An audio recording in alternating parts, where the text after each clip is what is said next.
자, 그 다음에 고압전동기 보호 방식을 봐보겠습니다. 이 고압전동기는 보통 200마력 이상의 용량이고요. 그 다음에 전압이 3300V 이상으로 이렇게 전압을 공급하는 이런 그 전동기가 대용량 전동기 보호다 이렇게 보시면 되고, 보통 뭐 산업용 이런 데 많이 설치를 한다 이렇게 보시면 됩니다. 발전소 같은데. 자, 그렇게 보시면 되고요. 단락사고가 났을 때 중요한 건 이겁니다. 단락사고 나면 이 OCR에 자, 순시호수부, 제1순시호수부를 이용해서 단락부를 한다. 이걸 반드시 이용해야 됩니다. 우리 순시호수부는 여러 가지가 있습니다. 제1순시호수부, 제2순시호수부, 제3순시호수부 이렇게 순시호수부가 여러 가지가 있거든요. 그 순시호수부가 여러 가지 있는 것 중에서 제1순시호수부를 이용해서 단락사고가 나면 단락부를 한다. 이렇게 반드시 알아두셔야 되고, 제1순시호수부를 정정할 때는 여기에 동작되면 안 됩니다. 전동기 기동할 때 도립전류에 동작하면 바로 차단이잖아요. 그 전류 공급이 안 되기 때문에 이때는 절대로 동작되지 않는 이 값보다 높은 값으로 정제해야 됩니다. 아시겠죠? 도립전류에 동작되지 않고 기동전류에 동작되지 않는 그 전류값 이상의 전류값으로 정제해가지고 실제로 단락이 되면 이 단락전류보다 크잖아요. 그 단락전류에 대해서 동작하게끔 하는 거죠. 자, 그러면 좀 이따가 내가 말씀드릴 건데 미리 말씀드리면 전격전류의 약 12배, 약 12배에 정정합니다. 제1순시호수부는. 아시겠죠? 제가 미리 이제 말씀드립니다. 보통 이렇게 이제 세팅을 합니다. 자, 도립전류는 우리가 제1파형에서 가장 크다. 우리 변압기 도립전류에서 이미 공부했습니다. 제2파형으로 내려갈수록 도립전류는 작아지죠. DC 부분이 작아지니까. 우리 이거 공부했지 않습니까? AC 부분 이렇게 있고, 자, DC 부분 이렇게 썼습니다. DC 부분이. 그죠? DC 부분이 이렇게 썼죠. DC 부분, 그리고 AC 부분. 그죠? 그러니까 이 AC하고 DC는 합한 게 뭡니까? 합한 게 이거죠. 그죠? 이렇게 된다 했지 않습니까? 이렇게. 그러니까 제1파형, 제2파형. 파형이 갈수록 작아졌죠? 변압기든 전동기든 다 똑같습니다. 왜? 철심을 가지고 있기 때문에. 철심을 가지고 있는 그 기기들은 철심 포화에 의해서 반드시 도립전류가 발생될 수밖에 없다. 도립전류가 발생되면 이런 식으로 발생되고 있고요. 자, 기동전류는, 자, 여기서 보십시오. 우리가 이제 기동 방식에 따라서 기동전류가 다 틀리죠. 특히 우리가 이제 직입기동 같은 데는 기동전류가 가장 크잖아요. 우리 이곤에서 아직 공부를 안 했으니까 이제 이곤에서 공부하실 겁니다. 이때 우리가 이제 기동 토크, 기동전류가 큰 것은 모두 직입기동 같은 데는 전격전류의 5배에서 7배 정도의 전류에서 동작합니다. 5에서 7배죠. 그죠? 5에서 7배. 아시겠죠? 기동전류가 이렇습니다. 자, 여기다가 우리가 다시 이제 도립전류는 1.5배를 곱합니다. 여기에 이제 기동전류라는 거죠. 아까 제가 왜 12배가 나왔냐면, 기동전류는, 자, 직입기동 같은데요. 우리 이제 기동 방식 중에서 가장 큰 그 기동전류가 나오는 게 뭐냐면 직입기동이죠.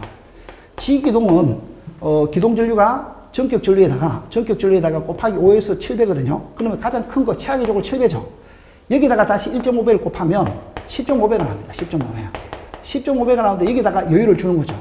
여유를 줘가지고 이걸 얼마로 잡냐면 12배로 잡습니다. 12배.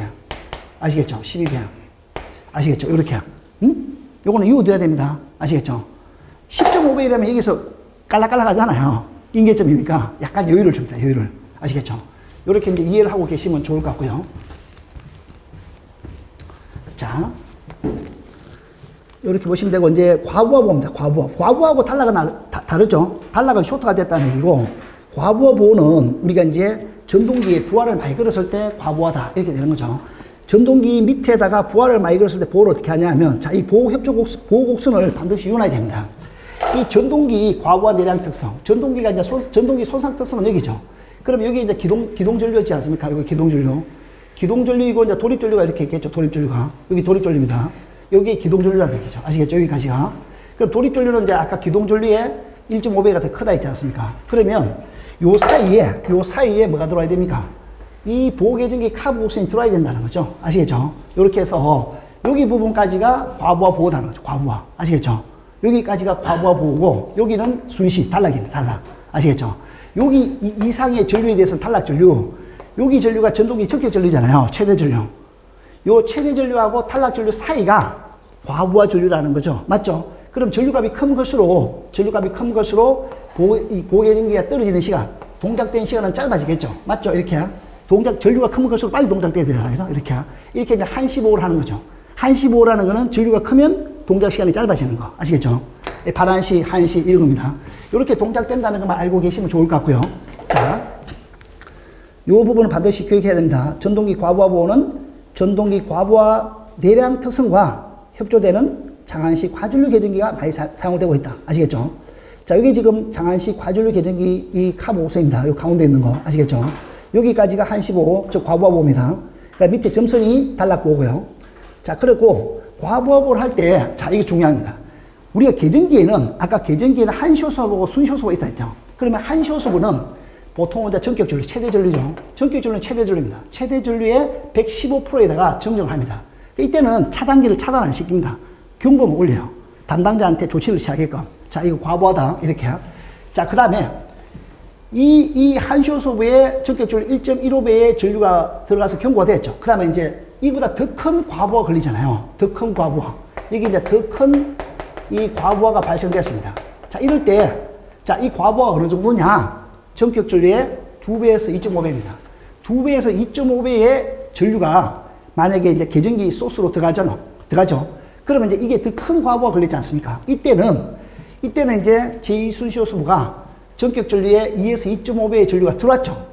그러면 이 전격전류의 2에서 2.5배의 전류가 들어와서 제2순시호수부가 동작을 했죠. 그러면 아까 전격전류의 115% 들어왔을 때 한시호수부가 동작을 했지 않습니까? 경보가 울린 상태에서 계속해서 제2순시호수부, 즉 전격전류의 2에서 2.5배의 전류가 계속적으로 들어온다. 즉, 더 큰 과부하가 걸리면 이 두 개가 엔드되는 조건으로, 아시겠죠?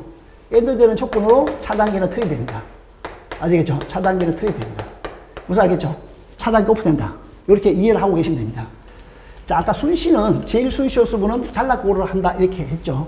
자, 그래서 여러분들 이걸 보시면, 여기에서 보면 이제 한시호수부가 아까 말씀드린 거, 전격전류의 115%, 그 다음에 전격전류의 200에서 250%, 2에서 2.5배, 이 두 개가 엔드가 되면 트립된다 했죠. 요거는 이제 과부하 보호죠. 과부하, 보호다. 이렇게 보시면 되고요. 과부하. 자, 요거는 아까 탈락고로 했죠. 탈락고. 지금 탈락고로 해서 아까 몇 프로 했죠? 전격전류가 얼마요? 12배. 그죠? 12배에 정정한다. 자, 이렇게 말씀드렸습니다. 이렇게 이제 이걸 이해를 하고 계셔야 되거든요. 자, 이렇게 해서 이제 전동기 과부하보를 한다고 보시면 되고, 자, 그 다음에 칠학보를 봐보겠습니다. 칠학보. 칠학보는, 자, 우리가 이제 칠학이 발생했잖아요. 그러면 우리가 이제 이 전력계통에 따라서 전동기 보호 방식을 구성해야 됩니다. 이 칠학보에 대해서는, 자, 계통보죠, 계통. 이 전력계통입니다. 전력계통의 이 접지 방식에 따라서 칠학보가 결정됩니다. 칠학보가 결정된다. 이게 여러분들 조금 어려울 수 있는데 쉽습니다. 자, 예를 들어서 이게 무슨 말이냐면요. 전력계통이 만약에 직접 접지잖아요. 전력계통이 직접 접지 계통이면 전동기도 직접 접지 계통으로 가야 됩니다. 아시겠죠?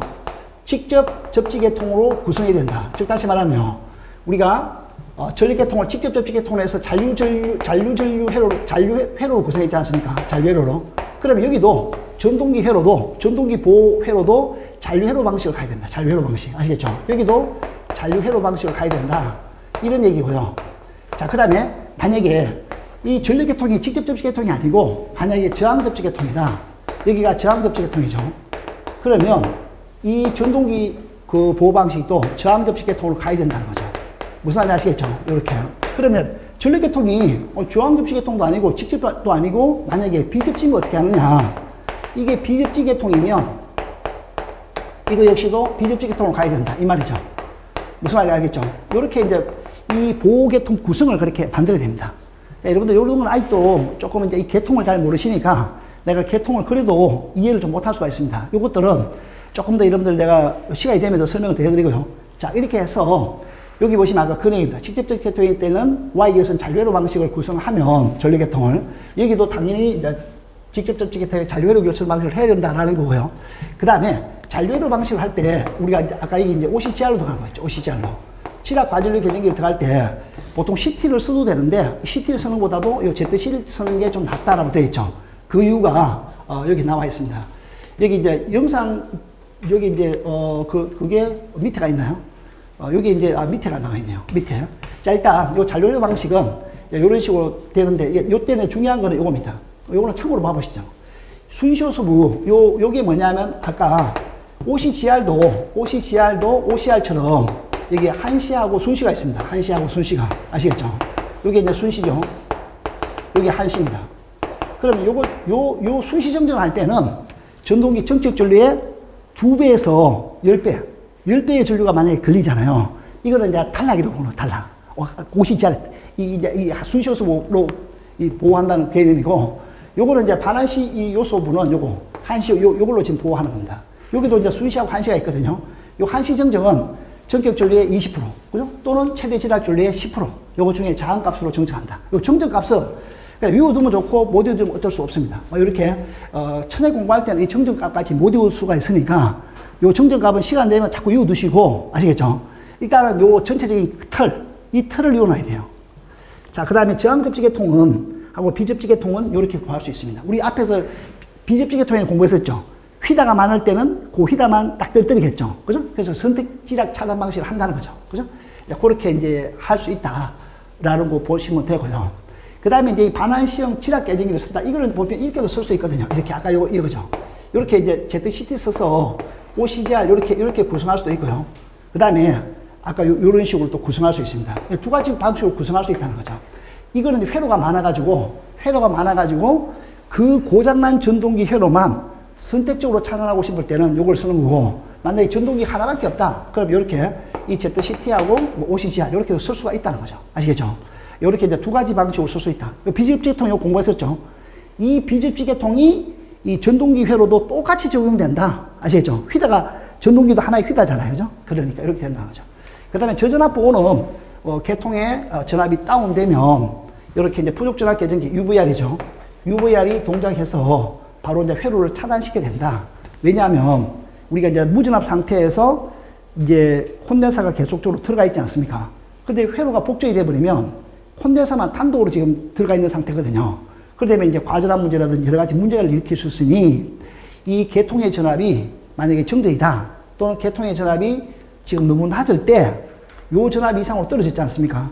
무전압일 때 이럴 때는 이 부족전압 계정기를 UVR을 통해 가지고 이 콘덴사 회로도 차단시키라 이 말이죠. 그런 의미입니다. 저전압 보호를 위해서는 UVR을 가지고 보호한다. 요 정도만 알고 계시면 좋을 것 같습니다. 이렇게 해서 지금 이제 보호 방식을 이제 끝내는 걸로 하겠습니다. 우리 여기까지가 이제 보호 방식을 말씀드리는데, 자, 보호 방식을 다시 한번 정리하면요. 자, 우리가 중요도를 다시 정리하겠습니다. 보호 방식. 보호 방식에 이제 앞에 수도회로 뭐 이런 것 쪽에서는 스폰 네트워크, 요 방식을 공부를 좀 잘 해두셔야 되고요. 스폰 네트워크 방식. 자, 그 다음에, 넘어오셔가지고 수변 열설비 보호라든지 뭐 이런 것들은 잘 안 나오고 있고요, 시험에. 그래, 모선 보호 방식은 그렇게 중요하진 않습니다. 많은 요것도 한 번 정도는 출제되었다. 근데 이게 좀, 건축 전기에서 그렇게 많이 나오진 않습니다. 자, 그렇게 좀 보시면 좋을 것 같고요. 그 다음에 변압기 보호 방식 있죠. 343페이지. 이 변압기 보호 방식은 대단히 중요합니다. 반드시 여러분 잘 좀 알아두셔야 되고요. 그 다음에 발전기 보호 방식이 또 한 번 나왔습니다. 그 발전기 보호 방식도 제가 회로를 그려가지고 발전기 보호 방식을 설명을 해드리고요.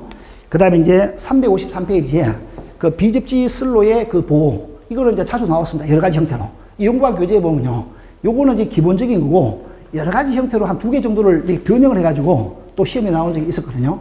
이 비접지 방식을 여러분 좀 잘 알고 계셔야 됩니다. 여기 여러분들 좀 계통을 경험 안 하신 분들은 조금 어려울 수가 있거든요.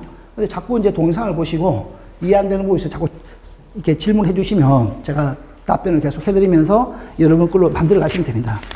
자, 그 다음에 콘덴서 보호 방식. 대단히 중요합니다. 이 그 변압기 보호 방식과 더불어 가지고 가장 중요한 그 보호 방식 중에 하나다. 그 다음에 이제 모타 그 전동기 보호 방식이요. 요것도 뭐 저 중요한 그런 부분이라고 볼 수 있고요. 자, 좀 쉬었다가 이제는 보호 개전 방식을 하도록 하겠습니다. 보호 개전 시스템이요.